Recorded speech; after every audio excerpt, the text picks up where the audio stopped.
안녕하세요. 저는 30대 중반의 아들 하나를 키우고 있는 주부입니다. 제 고향은 강원도 횡성으로 어릴 때 부모님과 친할머니, 삼촌과 같이 살았습니다. 원래 할머니 집은 마을에서 소문난 부잣집이었지만 친할아버지가 도박에 빠져 그 많던 재산을 다 날리고 암에 걸려 투병하면서 빚은 눈덩이처럼 불어나 할아버지가 돌아가신 후에도 계속 빚을 갚고 있었습니다. 그렇게 집과 땅을 다 날리고 수중에 돈 한 푼 없이 비닐하우스를 개조해 5 식구가 지냈습니다. 겨울엔 바람이 숭숭 들어오고 여름엔 숨이 턱턱 막힐 정도로 한증막 같았습니다. 어릴 때 저는 매일 감기를 달고 살았고 비닐하우스에서 지내는 게 정말 힘들었습니다.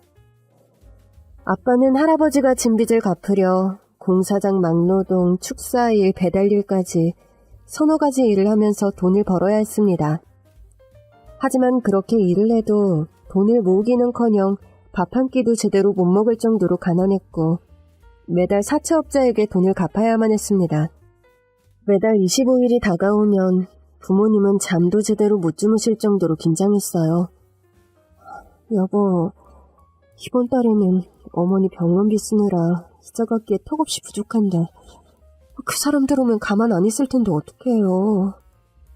불안해서 잠이 안 와요. 어떻게든 이번 달만 잘 넘겨봐야지. 나 이번에 새로 시작한 아르바이트 돈도 다음 달에 받으니까 좀 형편이 나아지겠지. 광수야, 너 혼자 빚 갚느라 잠도 못 자고 그렇게 애쓰는데 동생이란 놈은 형한테 도움을 못 될 망정 정신 못 차리고 저러고 돌아다니니 내가 너한테 얼굴을 들 수가 없다. 엄마가 광남이 사고치는 거 수습하느라 얼마나 고생했어요. 저 자식 언제 정신 차리려나. 제가 어떻게든 광남이 잘 타일러서 사람 만들어 볼 테니까 너무 걱정하지 마세요. 엄마 건강만 생각하세요. 네, 어머니. 그래도 저희 부부 일할 수 있는 게 다 어머님이 우리 미주 잘 봐주시고 살림도 도와주셔서 얼마나 고마운지 몰라요. 이런 가난한 집에 시집 와서 너가 고생이 많다. 그 갓난쟁이 키우면서 공장 다니는 게 보통 일이니? 매달 그 사채업자들 쳐들어올 때면 나도 간이 철렁거리는데 넌 오죽 힘들겠니? 미안하다, 이미야. 할머니는 늘 부모님께 죄송해하며 엄마를 친딸처럼 아껴주며 잘해주셨습니다. 하지만 문제는 삼촌이었어요. 사춘기 때 집이 망하자 방황하면서 고등학교 다닐 때 일진이었습니다. 고등학교를 졸업한 후에는 일진이었다는 게 온 동네에 소문나면서 취직도 안 되자 괴로웠던 삼촌은 술과 도박에 빠져 살았습니다. 삼촌은 술과 도박할 돈이 필요해 할머니와 아빠에게 돈을 달라고 행패를 부렸습니다. 광남아, 제발 정신 좀 차려. 네 형과 형수 저렇게 잠도 못 자고 돈 버는 거 불쌍하지도 않냐? 지금 우리 빚 갚기도 허덕이는데 너 줄 돈이 어딨어? 에이, 왜 돈이 없어? 형 어제 월급날인 거 내가 다 아는데 다들 작정하고 나한테 숨기는 거 나 모를 줄 알았어? 우리가 오죽했으면 월급날을 숨기겠어? 너네 월급 통장 뺏어가서 그날 바로 돈 다 빼간 게 한두 번이야? 내가 다 필요하니까 가져가는 거지. 얼른 돈 내놔. 광수야, 절대 얘한테 돈 주면 안 된다. 에이씨, 돈 안 주면 내가 이 집구석 가만 안 둬. 이씨. 그러면서 삼촌은 살림살이를 부수며 돈 내놓으라며 소리 지르며 장롱이며 부엌 그릇을 뒤지며 통장을 찾았습니다. 할머니는 바닥에 주저앉아 통곡을 하고 아빠는 삼촌이 더 행패를 부리기 전에 몇만 원을 주며 술 사 먹으라고 하니 삼촌은 씩씩대면서 마지못해 나갔습니다. 그렇게 나간 삼촌은 밤새 술 마시고 도박에 빠져 사나흘 후에 집에 오곤 했습니다. 매달 25일이면 사채업자들이 집으로 와서 돈 갚으라고 겁을 줍니다. 선생님, 제가 밤낮으로 일을 3개씩 하면서 돈을 버는데 돈 나가는 것이 많아서 이번 달에는 이자 갚을 돈이 없어요. 죄송하지만 다음 달에 2달치 갚을 테니까 이번 달에는 그냥 넘어가 주세요. 부탁드릴게요. 이봐요, 신강수 씨. 우리 자선사업가가 아니에요. 이건 비즈니스라고. 당신 아버지가 우리한테 돈 빌려갈 때 금방 갚는다고 큰소리 뻥뻥 쳤다고. 우리처럼 선량한 회사가 당한 거죠. 남의 돈을 썼으면 착실하게 잘 갚아야죠. 잘 압니다. 하지만 이자가 너무 세잖아요. 이자가 달달이 불어나는데 그거 불법이잖아요. 뭐? 불법? 우리가 뭐 깡패나 사기꾼이란 얘기야? 이 아저씨 곱게 말하니까 안 되겠네. 그러면서 세간살이들을 발로 차고 소리를 지르며 겁을 주었습니다. 초등학생인 저는 순간 화가 나서 아저씨, 왜 남의 집을 엉망으로 만들어요? 이러면 경찰에 신고할 거예요? 얘는 또 누구야? 아저씨 딸이야? 그에 비해 그 딸이네. 부녀가 법을 참 좋아하셔. 미주야, 안 돼. 저리 가 있어. 애 앞에서 망신당하기 싫으면 얼른 이자 갚으세요, 아저씨. 오늘 돈 안 주면 나도 안 가요. 잘 됐네. 이 집에서 저녁도 얻어먹고 좀 쉬죠. 할머니가 뭔가를 가져오며 이거 팔면 돈 꽤나 받을 수 있을 거예요. 이거 금반지네? 마지막 남은 우리 집 재산이니까 이거 가지고 제발 오늘은 좀 돌아가 주세요. 쓸만하네. 잘하시오. 그럼 이번 달 이자는 이걸로 갚은 걸로 치고 다음 달에 봐요. 그때는 내가 이렇게 목소리 높일 일 없도록 합시다. 그렇게 사채업자들은 돌아갔고 두려움에 떨었던 식구들은 힘이 풀린 채 눈물만 흘렸습니다. 언제까지 지옥 같은 가난에서 벗어날 수 있을지 전 매일 하늘에 기도했습니다. 하느님, 우리 집 빨리 빚 갚게 해주세요. 저 사채업자들 안 오게 해주세요. 비닐하우스는 여름 장마철 태풍이라도 오면 기둥이 뽑히고 비닐이 찢어져서 수시로 복구를 해야만 했습니다. 정말 이 지긋한 가난과 비닐하우스 집에서 탈출하고 싶었습니다. 입을 옷이 없어서 할머니가 한밤중에 길거리에 있는 헌옷함에서 친구들 옷을 가져왔습니다. 그래도 오늘은 꽤 깨끗한 옷들이 많더라고. 그렇네요. 이건 거의 새 건데요. 우리 미주한테 딱 맞겠어요. 예뻐. 헌옷 안 같아. 여기 브랜드 이름도 있네. 미주야, 친구들처럼 좋은 옷 입고 싶을 텐데 미안해. 그래도 우리 미주 불평불만 한 번도 안 해서 고맙고. 지금 우리 집에 돈 들어갈 곳이 얼마나 많은데 옷이야 그냥 깨끗하게 입기만 하면 되지. 비싸고 예쁜 거 필요 없어. 난 그런 곳에 돈 쓰는 거 아까워. 우리 미주가 어른이 다 되었네. 할머니, 저 돈 많이 벌 거예요. 그래서 빚도 다 갚고 집도 살 거예요. 저는 중학교에 들어가자마자부터 돈을 벌기 시작했습니다. 학교 마치고 저녁부터 마을 소축사 청소를 했는데 6개월간 일을 하다 보니 돈이 꽤 모였습니다. 100원 하나도 허투루 안 쓰고 번 돈은 다 돼지 저금통에 저금했어요. 매일 저금통 안에 돈을 넣는 순간 제일 행복했습니다. 저금통이 꽉 차는 날 그 돈으로 뭐 할지 상상하는 것만으로도 부자가 된 것 같았습니다. 그런데 어느 날 학교를 마치고 집으로 돌아온 나는 까무러치게 놀랐습니다. 제 돼지 저금통이 갈기갈기 찢어져 있고 그 안에 있던 돈이 다 사라진 겁니다. 할머니, 이 저금통 이거 누가 이렇게 한 건지 알아요? 아유, 세상에. 이거 우리 미주가 한 푼 두 푼 몇 개월간 모은 건데 도둑이라도 들었을라나? 할머니, 이런 짓 할 사람 삼촌밖에 없어요. 아이고, 아직 많네. 아까 나 잠깐 텃밭에서 일하고 있는데 황급히 뛰어서 나가더라고. 그때 이 돈 훔쳤나 보네. 어휴, 어디 훔칠 게 없어서 조카 돈을 훔쳐.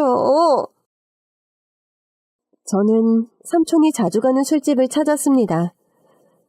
틀림없이 술 마시고 있을 테니까요. 제 예상대로 술집에 삼촌이 있더라고요. 삼촌! 어떻게 내 돈에 손댈 수 있어요? 그거 제가 6개월 동안 일하면서 아끼고 아껴 모은 돈이라고요. 그 돈 내놔요! 야, 임마. 삼촌이 잠깐 빌린 건데 어디 고래고래 소리를 질러, 씨. 아유, 나중에 다 갚아줄 거야. 그 돈 어딨냐고!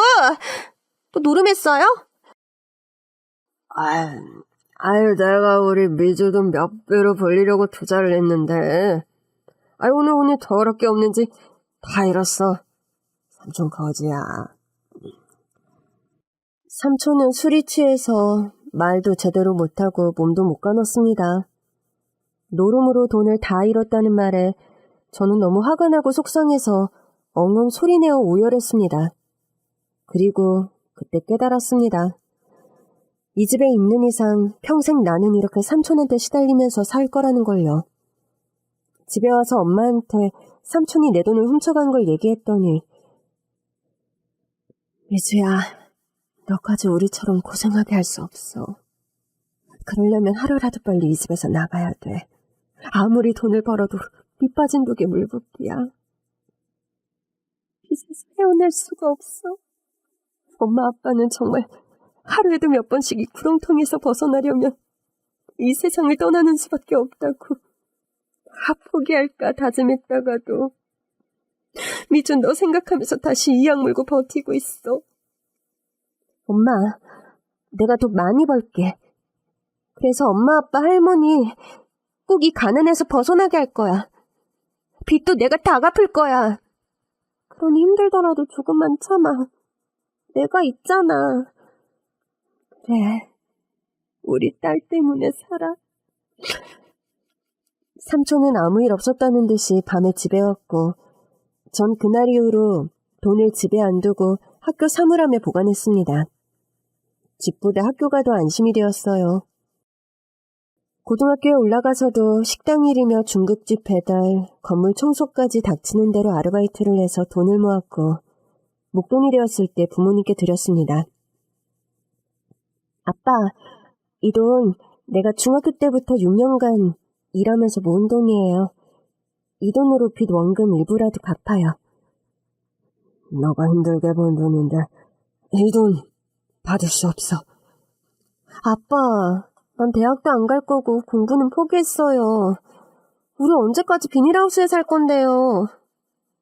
매달 사채업자들 오는 날은 심장이 벌렁거리며 온 가족이 긴장하며 사는 것 지긋지긋하지도 않아요? 또 삼촌한테 맨날 돈 뺏기고 왜 열심히 일한 엄마 아빠가 맨날 희생만 하냐고요. 너무 억울하잖아요.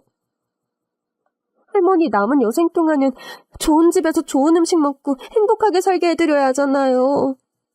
한평생 할아버지 때문에 젖끓이다가 이제 삼촌까지 저러고 할머니 너무 불쌍하잖아요.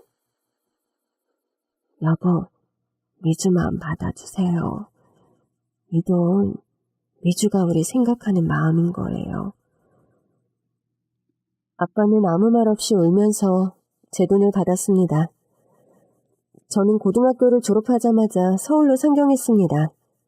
시골보다는 큰 도시로 가면 일자리도 많고 돈도 많이 벌 것 같았으니까요. 저는 외모에서부터 강원도 시골 여자라고 써 있었어요. 새까맣게 탄 얼굴에 낡고 촌스러운 옷차림으로 일을 알아보러 다니니 사장님들이 저를 위아래로 쭉 훑어보고는 인상을 찡그리며 나가라고 합니다. 사장님, 제가 일 하나는 정말 잘합니다. 시골에서 살 때 중학교 때부터 축사일도 하고 힘쓰는 일도 잘했어요. 맡겨만 주시면 정말 열심히 일 잘하겠습니다. 우리 집은 옷가게라고요. 옷 파는 사람이 좀 세련돼야 손님들이 옷 사지 않겠어요? 아가씨, 이런데 일 알아보지 말고 식당 일 알아봐요. 그게 아가씨한테 맞을 것 같으니까. 서울 여자들을 보니까 얼굴도 하얗고 화장해서 다 세련됐더라고요. 길거리에 나가도 저만 꾀죄죄한 게 내가 사장이라도 나 같은 사람 안 뽑을 것 같았어요. 매번 가는 곳마다 거절을 당하니 풀이 죽어서 자신감이 바닥에 떨어졌습니다. 터벅터벅 길을 걷다가 족발집이 쭉 늘어선 족발 전문 골목에 들어섰습니다. 하루 종일 일자리 알아보러 다니다 보니 아무것도 못 먹었어요. 주머니엔 1,000원짜리 몇 장이 전부라 밥 한 끼 사 먹을 돈이 없었거든요. 한 족발집 앞에 서서 멍하니 돼지머리를 바라보고 서 있었습니다. 이때 사장님이 나오시면서 손님, 족발 드릴까요? 아니에요. 그냥 구경만 한 거예요. 사장님은 저의 초라한 행색을 보더니 미소를 지으면서 족발 구경하는 사람은 잘 없는데? 아가씨, 구경만 하지 말고 들어와서 먹어봐요. 배불러요. 저 그냥 갈게요. 내가 방금 족발을 삶았는데 그게 간이 맞는지 아가씨가 간 좀 봐줘요. 내가 요즘 입병이 나서 간을 잘 못 봐서. 돈 안 받을 테니까 나 도와주는 셈 쳐요. 그렇군요. 그럼 도와드리겠습니다. 가게는 20평 정도 되었고 일하는 사람 없이 여자 사장님 혼자 일하는 것 같았습니다. 테이블마다 손님들이 꽉 차서 사장님 혼자 서빙하랴 음식하랴 엄청 바빴어요. 사장님은 그 바쁜 와중에 족발을 한 접시 썰어서 저 먹으라고 테이블에 놓습니다. 한번 먹어봐요. 맛이 어떤지. 네. 쫄깃쫄깃하고 간이 삼삼한 게 진짜 맛있어요. 텁텁하지도 않고요. 합격한 거네. 아가씨, 이거 다 먹고 가요. 난 좀 바빠서.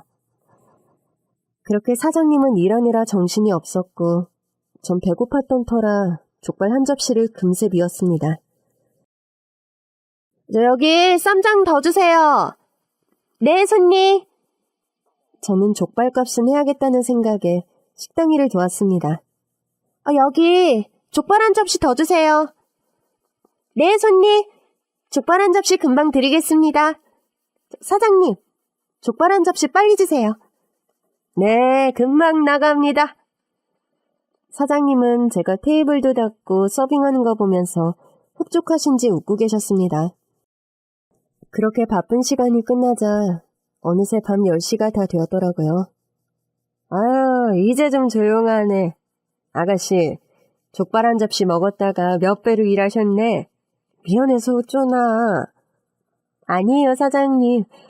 사실 사장님이 저 돈도 없고 배고픈 거 알고 일부러 공짜로 주신 거잖아요. 근데 제가 자존심 상할까봐 간 좀 봐달라고 하신 거잖아요. 다 알고 있었군요. 그렇다고 이렇게까지 도와달라는 건 아니었는데. 사장님 혼자 바쁘신데 어떻게 모른 척 할 수 있어요. 저한테 족발 한 접시는 단순한 음식이 아니라 사장님의 따뜻한 마음이 너무 감사했고 감동받았어요. 아가씨 일하는 거 보니까 빠릿한 게 참 잘하던데. 혹시 여기서 일할 생각 없어요? 정말요? 저 안 그래도 며칠째 일구하고 있었는데 다 안 됐거든요. 저야 너무 좋죠. 그랬군요. 잘 됐네요. 내일부터 출근해요. 사장님, 제 이름과 나이, 고향은 어디인지, 뭐 하다 왔는지 그런 건 좀 물어보셔야죠. 사람 구하는데 그렇게 아무나 믿으면 안 돼요. 저는 20살이고 이름은 심리주예요. 강원도 횡성이 고향이고요. 고등학교 졸업 후 돈 벌려고 서울 온 거예요. 학교에서 사고 치거나 문제 일으킨 적 없으니까 안심하셔도 됩니다. 아유, 똑 부러지네. 근데 서울 왔다면 지금 사는 곳은 어디예요? 지금은 여관에서 지내고 있고요. 곧 고시원이나 월세방 싼 걸로 구해보려고요. 아유, 젊은 처자가 여관에 있는 건 좀. 미주씨, 우리 가게에 조그만 방이 하나 있어요. 거기에 물건 쌓아놓고 창고처럼 쓰는데 청소하면 깨끗해요. 여기 와서 지내요. 밥이야 나랑 같이 먹으면 되고 화장실에서 씻으면 되니까 생활하는데 괜찮을 거예요. 전 너무 좋죠. 하루 여관비 나가는 것도 손 떨려 죽겠는데 사장님 정말 감사합니다. 이 은혜 정말 안 잊겠습니다. 아이, 은혜는 무슨. 이게 다 미주씨 만나려는 인연인가 봐요. 다음 날부터 저는 출근해서 일도 하고 식당에서 숙식도 해결하니 돈도 더 모을 수 있어서 정말 행복했습니다. 부모님께도 전화해서 취직했다고 하니 좋아하시더라고요. 저는 주방에서 채소와 재료 손질과 설거지, 서빙을 하고 사장님은 요리와 카운터를 봤습니다. 제가 일한 후부터 매출도 더 늘었다고 사장님이 좋아하셨어요. 미주야, 너 오후부터 손님이 배는 늘었어. 하긴 너가 가게 앞에서 그렇게 호객행위를 하는데 안 들어올 수가 없지. 여기 족발 가게만 한 20개 정도 되니까 특별하지 않으면 못 살아남거든. 아니에요. 사장님이 만드신 족발이 맛있어서 오는 거죠. 그 비법 육수 맛이 기가 막혀요. 제가 다른 집 족발도 많이 먹어봤지만 사장님 손맛을 따라올 수가 없어요. 날 비행기 태우네. 그래, 우리 이대로만 하면 대박 날 것 같아. 서로 힘내자. 네, 사장님. 저 돈 많이 버는 게 제 꿈이거든요. 저 돈 엄청 좋아해요. 월급은 그대로 부모님 통장으로 보내줬고 다행히 빚도 점점 줄었습니다. 이제 좋을 일만 생기려나 했는데 얼마 후 할머니가 노안으로 세상을 떠났습니다. 할머니 장례식장에서 삼촌은 부조금으로 들어온 돈을 밤에 몰래 가지고 집을 나갔습니다. 그 충격으로 아빠는 심장에 무리가 오면서 쓰러져 병원에 입원했습니다. 엄마는 공장에 다니면서 퇴근하면 밤새도록 병원에서 아빠 병간호를 했습니다. 왜 이렇게 안 좋은 일만 자꾸 생기는지 너무 마음이 아팠습니다. 엄마는 집 걱정하지 말고 서울에서 마음 편하게 지내라고 합니다.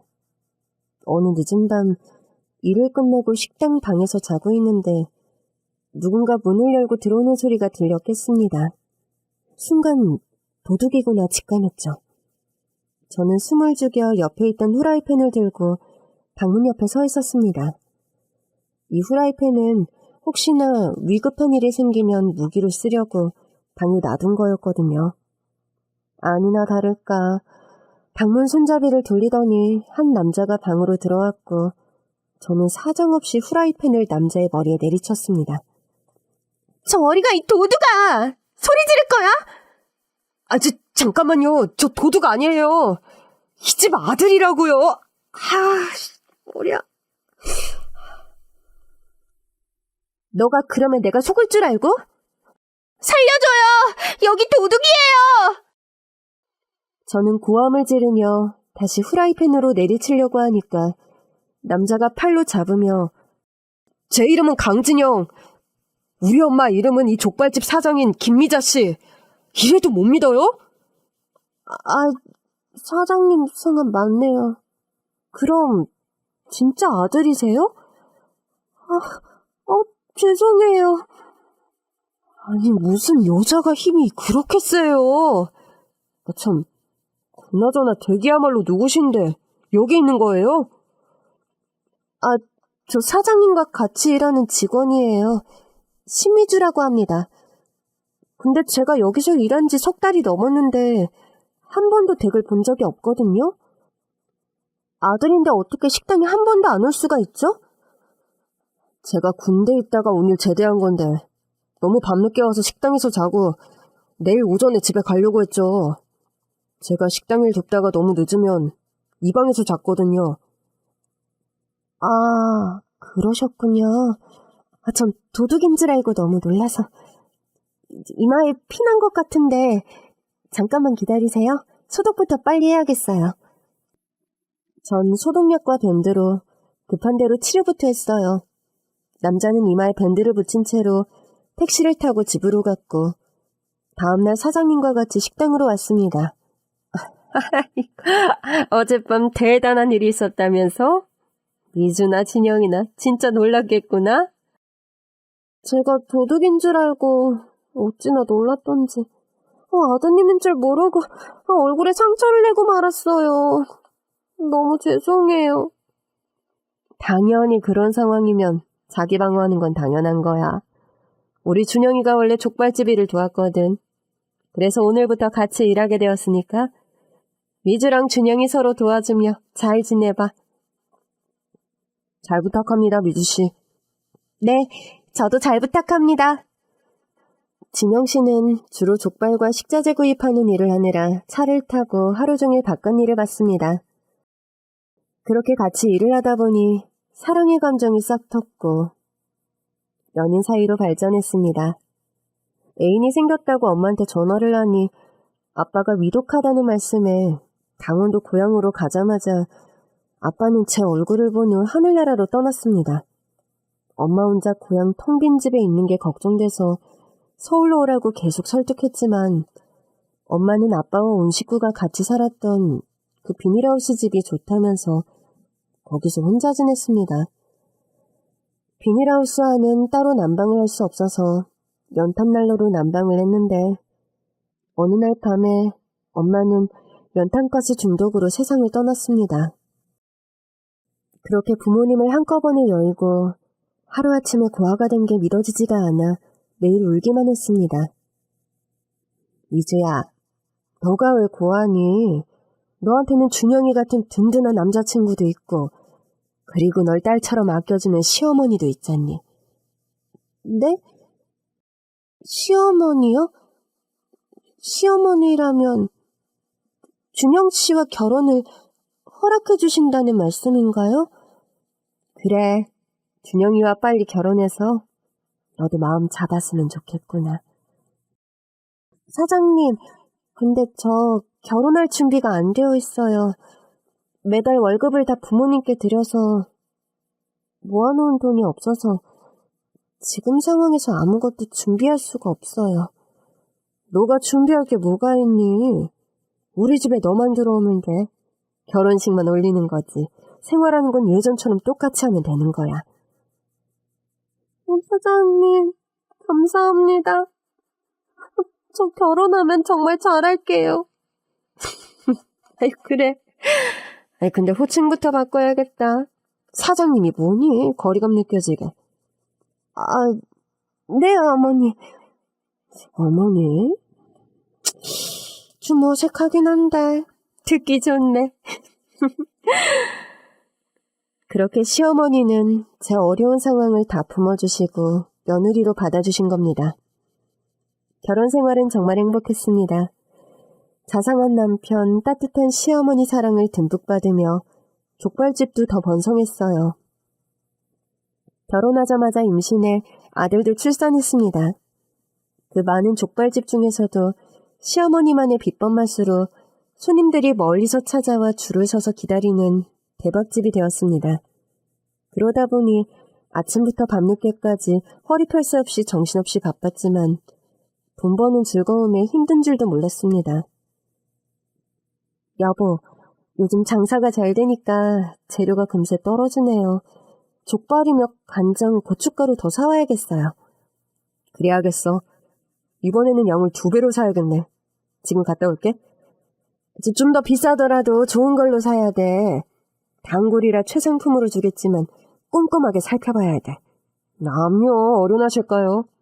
어머니 재료 나쁘면 바로 거래처 바꾸시잖아요. 걱정 마시고 지금 손님 없으니까 가게방에서 눈 좀 붙이세요. 어머니 우리 민철이만 보면 피곤한 것도 있는다고. 요즘 낮잠도 안 주무시잖아요. 우리 민철이 방에서 잘잖아. 아빠도 보고 싶네. 나가려던 남편은 갑자기 아들 얼굴이 보고 싶다며 발길을 돌렸습니다. 방에서 새근새근 잠든 아들 얼굴을 한참을 보더니 가게 문을 나섰습니다. 트럭을 타고 1시간 거리의 축산시장에 가서 족발과 식자재를 사고 돌아오는 길에 사거리에서 신호를 무시하고 과속하던 승용차가 덮쳐 그 자리에서 세상을 떠났습니다. 남편이 옆에 없다는 게 믿어지지가 않았습니다. 저와 시어머니는 넋이 나간 채 장례를 치렀고 어머니는 오열하다가 몇 번을 기절했습니다.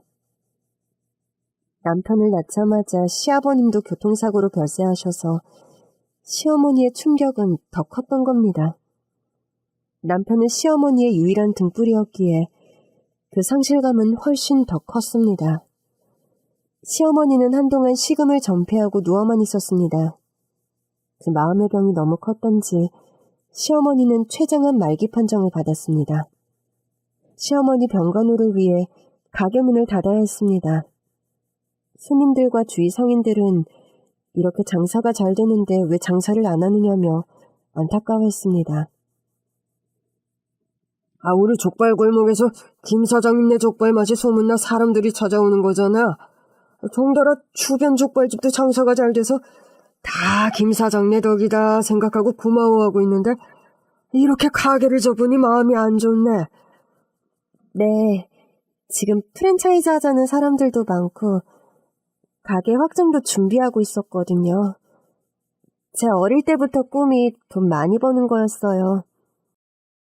부자가 되어서 힘들게 사셨던 저희 부모님 집도 사드리고 호강시켜주려고 했는데 그 전에 돌아가셔서 제가 얼마나 후회했는지 몰라요. 부모님은 그런 걸 바랬던 게 아닌데 그저 옆에서 얼굴 보고 같이 밥 먹고 소소한 얘기 나누고 하는 게 그게 행복이었던 걸 몰랐어요. 지금 남편 떠나보내고 이제 시어머니까지 그렇게 보내드리고 싶지 않아요. 돈 벌어서 잘해주는 거 아무 소용 없어요. 돈보다도 소중한 게 가족이잖아요. 제게 남은 가족은 시어머니와 우리 민철이뿐이에요. 가족을 위해 살려고요. 제 민철 엄마 얘기 들으니까 그 말이 맞네. 김 사장님 잘 보살펴드리고 언제든 다시 와. 기다릴게. 네, 저희 어머니와 다시 여기로 돌아올게요. 저는 어머니가 꼭 완쾌되어서 다시 족발집을 할 마음가짐으로 가게를 팔지 않고 세를 줬습니다. 시어머니는 수술 후 항암 치료를 시작했습니다. 병원에 입원해 있는 동안 독한 약 때문에 구토와 두통에 힘들어했습니다. 그렇게 몇 달 동안은 기력이 없으셔서 병원 치료를 계속 받아야만 했습니다. 저는 어머니 곁을 잠시도 떠나지 않고 병수발을 들었습니다. 민철 엄마야, 민철이도 옆집 아주머니한테 맡기고 온 거지? 어휴, 집에 가. 민철이 어린 게 엄마가 얼마나 보고 싶겠어. 민철이 엄마 없어도 밥 잘 먹고 잘 안 울고 잘 있대요. 아까 아주머니랑 통화했어요. 민철이도 아는 것 같아요. 아빠 안 계시고 할머니도 아프시니 말 잘 들어야겠다 생각하는 것 같아요. 확실히 어른스럽고 달라졌어요. 그 어린 게 얼마나 마음이 아프겠니? 이럴 때일수록 엄마가 더 필요한데 내가 너한테 못할 짓을 하는 것 같아. 어머니, 그게 무슨 소리예요? 곧 빨리 나으시면 되죠. 좋은 생각만 하시고 식사 잘 하시고 마음 편히 가지세요. 얼른 주무세요. 너무 늦었어요. 저 옆에서 자니까 밤에 화장실 가고 싶거나 속 불편하시면 저 깨우세요. 그래, 그러마. 어머니는 항암 부작용으로 기력이 많이 쇠해졌습니다. 더군다나 하루 종일 병실에서 약냄새를 맡으니 더 구토가 나고 힘들어했습니다. 그렇게 병원에 입원한 지도 2년이 지났지만 더 이상 차도가 없었습니다. 민철 엄마야, 나 이제 집에 가고 싶어. 병원에서 이렇게 시간 낭비하고 싶지 않아. 더 좋아지는 것 같지도 않고 하루 종일 병실에만 있으니 너무 답답하구나. 그래도 의사 선생님께서는 계속 병원 치료 받으셔야 된다고 하잖아요. 단 1년을 살더라도 가족들과 좋은 추억 남기고 싶어. 오래 사는 게 뭐가 중요하겠어? 나 그동안 족발집 한다고 1년 내내 하루도 가게 문 닫은 적 없이 너무 바쁘게 살았었어. 우리 진영이하고 여행 한 번 못 가고, 진영이 운동회, 소풍 졸업식 때도 장사한다고 가지도 못하고. 난 너무 나쁜 엄마였어. 진영이 보내고 나니 너무 후회가 되는구나. 우리 아들과 하고 싶은 게 너무 많았는데 이제 할 수가 없잖아. 어머니, 지금부터 하면 되죠. 민철 아빠가 못한 거 우리 셋이에요. 지금 당장 의사 선생님께 퇴원시켜달라고 할게요. 저는 담당 주치의를 찾아가 퇴원해서 집에서 잘 치료하겠다고 하니 처음엔 안 된다고 위험하다고 하시다가 저의 간곡한 부탁에 체념한 듯 퇴원하게 해주셨어요. 이제야 병원 밖으로 나오게 되었네. 바깥 공기가 역시 좋다. 민철이 기다리겠다. 우리 빨리 집에 가자꾸나. 네, 어머님. 타세요. 이거 제 차예요. 이게 우리 차라고? 너 운전면허도 없잖아. 어머니 병간호하면서 급한 일 생길 수 있겠다 싶어서 운전면허 땄죠. 사실 제가 워낙 운동신경이 없어서 몇 번 떨어졌어요. 제 차가 소형차라 운전하기가 좀 쉽더라고요. 그렇구나. 고생이 많았네. 그럼 우리 며느리 운전 실력 좀 볼까? 어머니를 태우고 거리 구석구석을 지날 때마다 어머니는 바깥 풍경에서 눈을 떼지 못합니다. 어머니, 뭘 그렇게 보세요? 차 타고 가다 보니 나 여행 가고 싶어졌어. 그리고 저기 호텔 보니까 호텔에 가서 비싼 음식도 먹어보고 싶어. 그리고 사진도 많이 찍고 싶어. 네, 어머니, 하고 싶은 거 다 해드릴게요. 우리 어머니 버킷리스트 제가 다 도와드릴게요. 집에 도착한 시어머니는 생전에 민철 아빠가 앉았던 소파에 앉아서 손으로 매만졌습니다. 진영아, 엄마 왔다. 엄마 보고 싶었지? 소파를 지긋하게 쳐다보는 시어머니의 눈에 눈물이 그렁그렁 맺혔더라고요. 어머니, 아까 하고 싶다는 거 뭐였죠? 여기 종이에다가 다 써보세요. 시어머니는 종이에 하나씩 하고 싶은 걸 적었습니다. 첫 번째 하고 싶은 거는 어머니 고향에 가는 거. 근데 어머니 고향이 전라도인 걸로 아는데요. 엄청 멀 텐데요? 멀긴 멀지. 그래서 시집와서 몇 번 가보지도 못했어. 나 어릴 때 자랐던 고향에 가고 싶구나. 네? 그럼 어머니 고향부터 출발할게요. 민철이도 신나지? 응. 엄마랑 할머니랑 같이 여행 가니까 좋아. 제가 운전하는 차로 이렇게 여행을 간다는 게 믿어지지가 않았어요. 대여섯 시간을 달려 어머니의 고향에 도착했습니다. 어머니, 드디어 도착했어요. 여기에 몇 년 만에 오는지 모르겠네. 마을 입구에 있는 느티나무도 그대로네. 어머니 사셨던 집은 어디예요? 저기 산 쪽으로 더 걸어가야 돼. 근데 예전 집이 남아있을지 모르겠네. 워낙 오래되어서. 마을에 친구나 어머니 아시는 분도 계시지 않을까요? 너무 오래되어서. 어머니는 한참 생각에 잠기시더니 걸어서 집 쪽으로 걸어갔습니다. 그러곤 어떤 집 앞에 서서 여기가 우리 집이야. 근데 폐가가 되었네. 나 어릴 때 부모님은 마당에서 곡식 말리고 난 옆에서 소꿉놀이 했는데 옛날 생각이 나네. 우리 아빠가 나 시집갈 때 많이 우셨거든. 8남매 중 막내였던 나를 부잣집에 시집 못 보낸 게 미안하다면서 말이야. 그래도 어머니는 어린 시절 경제적으로도 어렵지 않고 참 행복했었던 것 같아요. 그렇지. 땅도 있고 먹고 사는 데는 지장이 없었어. 넌 어릴 때 힘들게 살았다고 했지? 네, 이런 집 자체가 없어서 비닐하우스에서 살았었거든요. 저희 할아버지가 도박으로 재산을 탕진하고 빚을 떠안아서 평생 저희 할머니와 부모님은 그 빚 갚다가 떠나셨어요. 제가 어릴 때 행복해 본 적이 하루도 없었어요.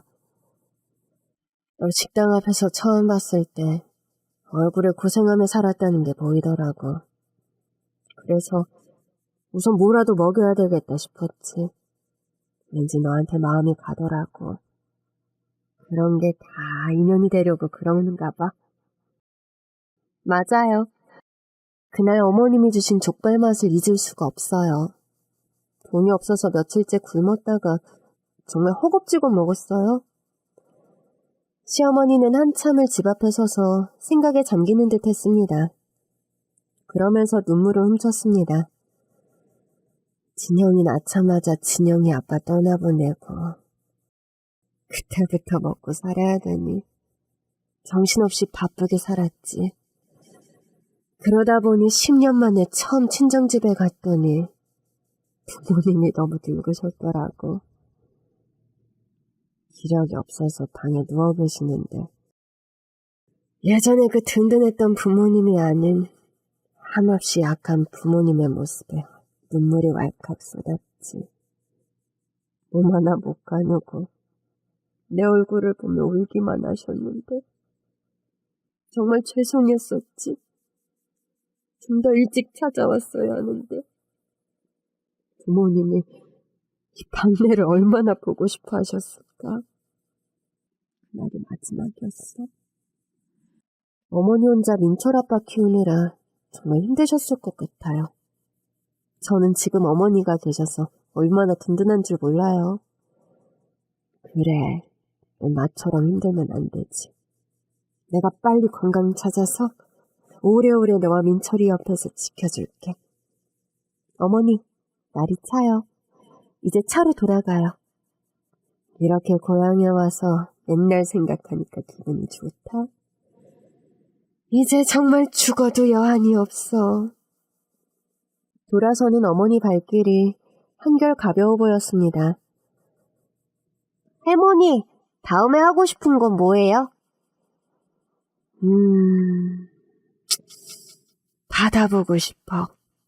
민철아, 우리 바다 보러 갈까? 네, 할머니. 저도 바다 좋아요. 그럼 다음 코스는 바다로 갈게요. 차를 달려서 1시간 정도 나가니 바다가 보였습니다.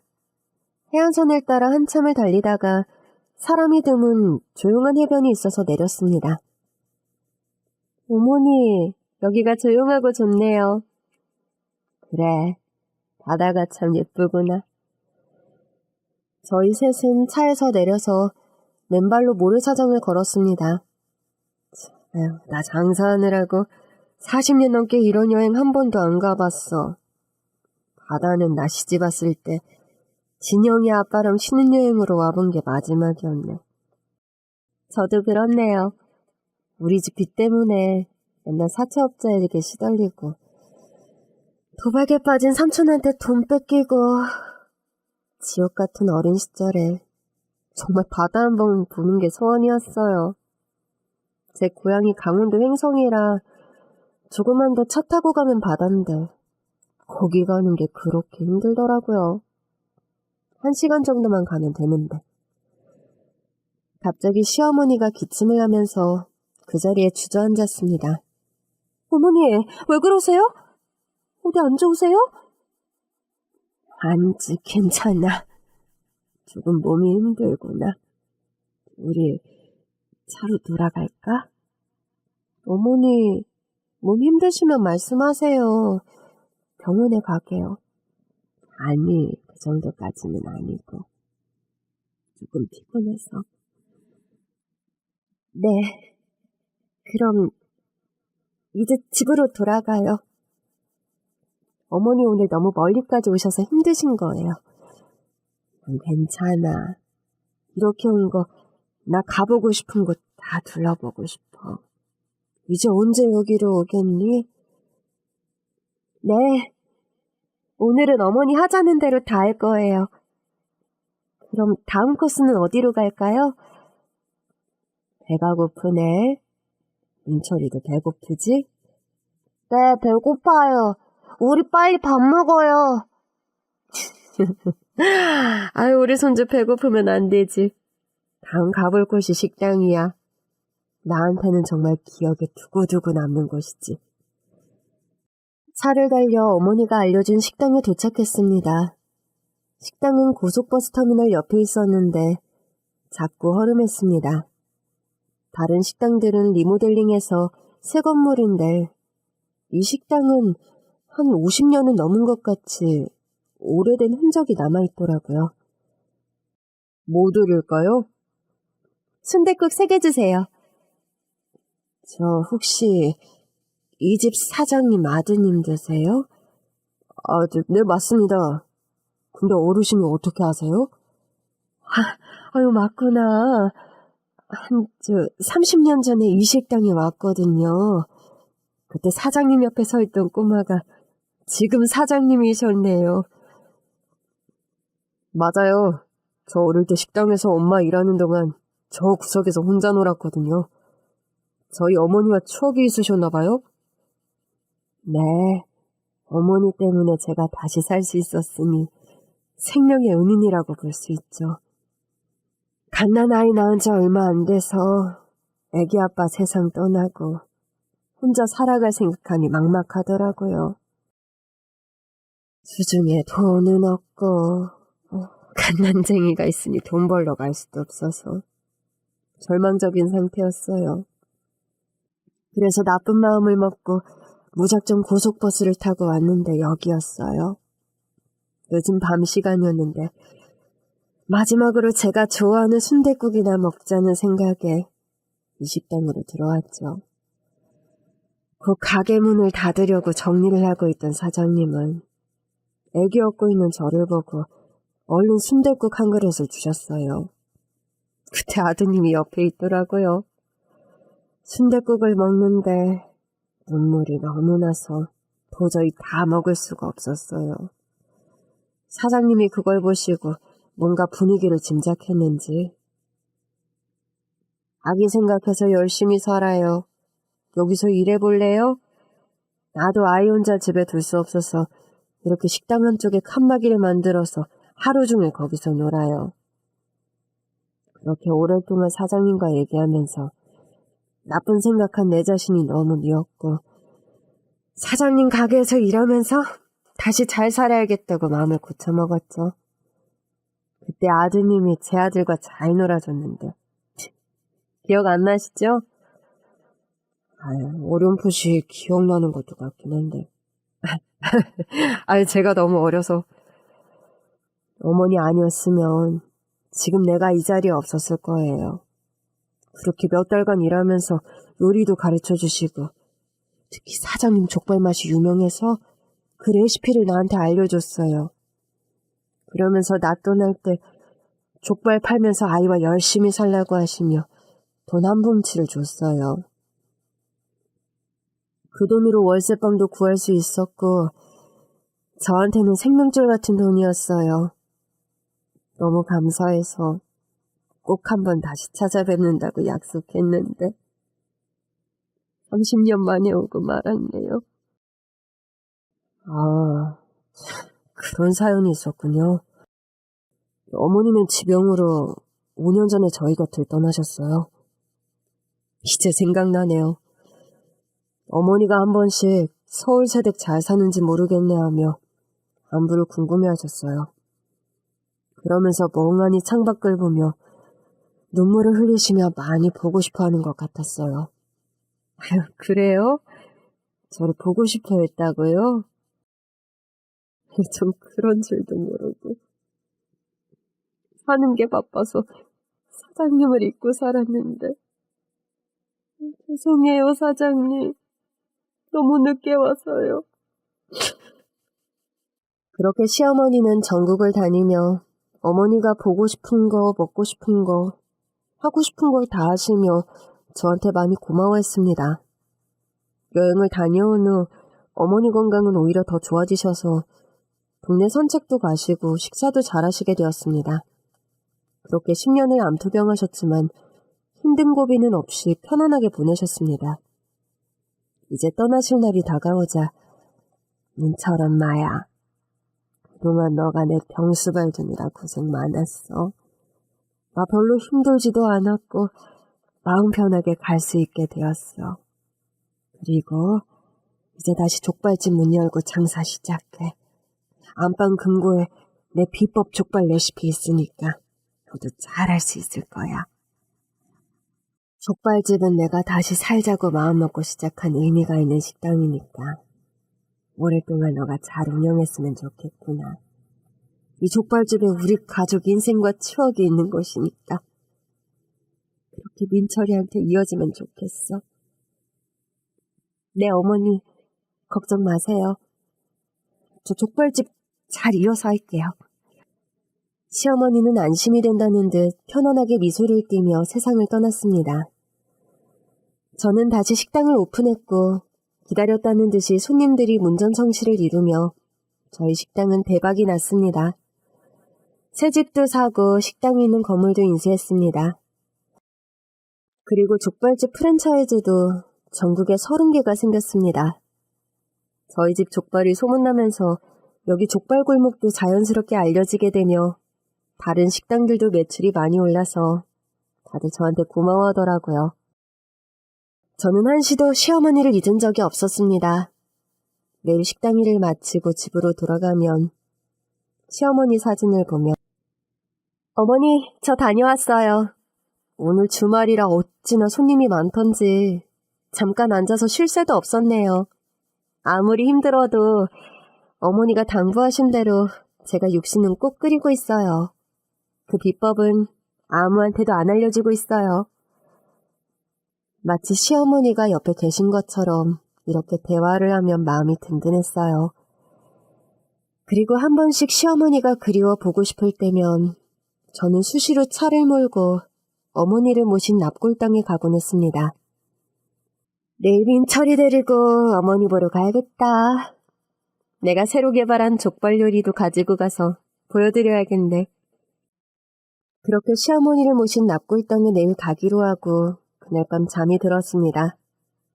꿈에 시어머니가 나타났어요. 민철 엄마야, 오늘은 납골당에 절대 오면 안 돼. 민철이 데리고 식당에서 평소처럼 일해.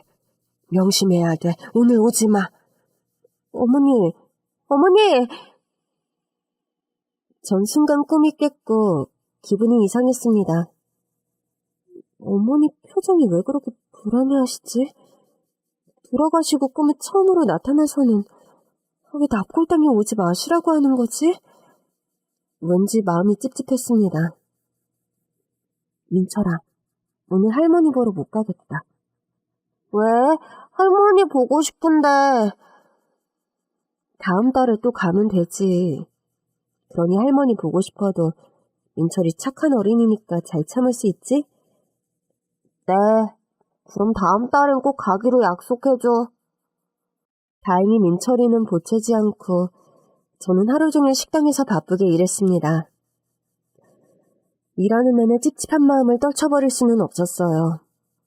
그리고 그날 밤 집에 돌아와서 TV를 켠 순간 시어머니 사진을 끌어안고 전 오열을 했습니다. 납골당 바로 앞에 터널이 있는데 오늘 오전에 대형 교통사고가 나서 수십 명이 사망했다는 뉴스였습니다. 그 시간이면 제가 항상 집에서 출발해서 그 터널을 지날 시간이어서 더 끔찍했습니다. 이제야 알 수 있었어요. 시어머니가 꿈에 나타나 저와 아들 목숨을 구해준 거였다는 걸요. 어머니, 저 세상에서도 저희 항상 지켜주셔서 감사해요. 이렇게 어머니가 곁에 있어서 너무 든든해요. 어머니 걱정 끼치는 일 없도록 민철이와 더 열심히 잘 살게요. 이제 편히 하늘나라로 떠나세요.